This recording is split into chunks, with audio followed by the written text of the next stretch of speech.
Marissa, if you keep fool online, you're gonna lose your man. So you can't be mean to him all the time and expect him to stay. I'm gonna tell you that right now. You gotta be nice to them sometime. Hi, I'm Danny. Welcome to my dark desk. Grab your sippy sippies, your puffy puffies, because we're here to talk about Marissa and Edward of 90 Day Fiance, Season 12, Episode 9, Actions Speak Louder Than Words. The episode starts off where we left off. They're in the car, passing by that area in Secaucus. Now, but if you're not from Jersey, Pennsylvania, New York, and haven't done that drive, haven't been in that in-between place between all three states where you could smell the air difference, you don't know what Marissa was talking about. So you see this beautiful skyline, you see New York at a distance, you could see the Statue of Liberty, but in the car you smell this unholy stench. And I appreciate Marissa for describing that unholy stench perfectly. So they're driving in the car and she points out the Empire State Building, and Edward doesn't know what the Empire State Building is. I guess they wouldn't study New York history. Anyhow, so she gets to the apartment. She's on 2nd Avenue. I know that street that she's on. And she has the audacity to say that her apartment's nothing special. That neighborhood? They go to the apartment. He's mentioning already that he could tell the difference between New Yorkers and people from Pennsylvania. In Pennsylvania, everybody says hi, and in New York, nobody wants to look you in the eye. Yeah.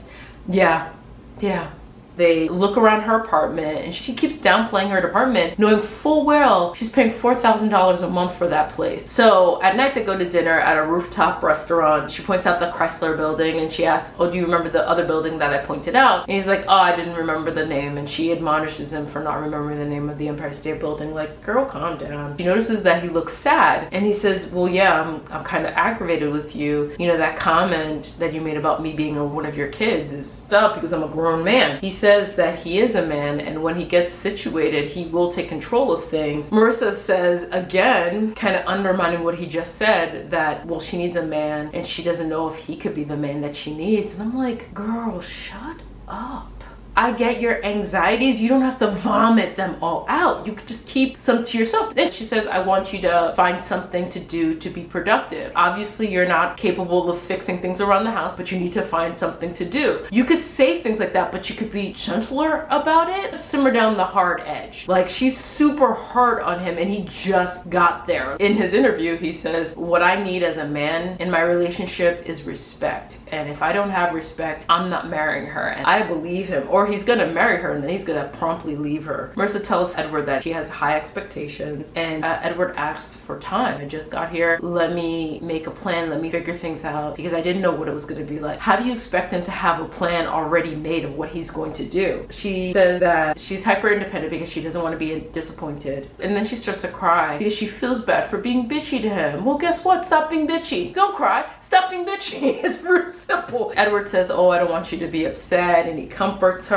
and they kiss and make up. In her interview, Marissa says that she hasn't given Edward much grace, and they haven't really had time to really just enjoy each other and it not be about him being productive, him making plans. And it sounds like she feels bad about it, but then she says she wishes Edward was better prepared for his arrival to the United States, so that way she wouldn't be so anxious. You sort out your anxieties, stop taking it out on him, and work your shit. Now, if he fails with what he says, then cool, be upset, but don't throw your anxiety in his face and expect him to perform better. That's not how this works. So the next morning, she's looking in her bag for the money that he swore he put in her bag. He asked to check the bag to see, and they kind of joke back and forth because apparently they had makeup sex the night before. He teaches her how to say makeup sex in Spanish. She tries to say it, she butchers the pronunciation, and he's like, oh, you're so cute. And she talks about how when he was in the DR, she used to FaceTime him when she had breaks, and she can't wait for him to be around her coworkers and they get to meet him in person. So they walk to her store hand in hand. They walk in and all the coworkers are like, he's here, he's here. They are hugging him and yoking him up and so excited to see him. And in his interview, Edward's like, this is great. I feel like a rock star. Even the brides are turning around and saying,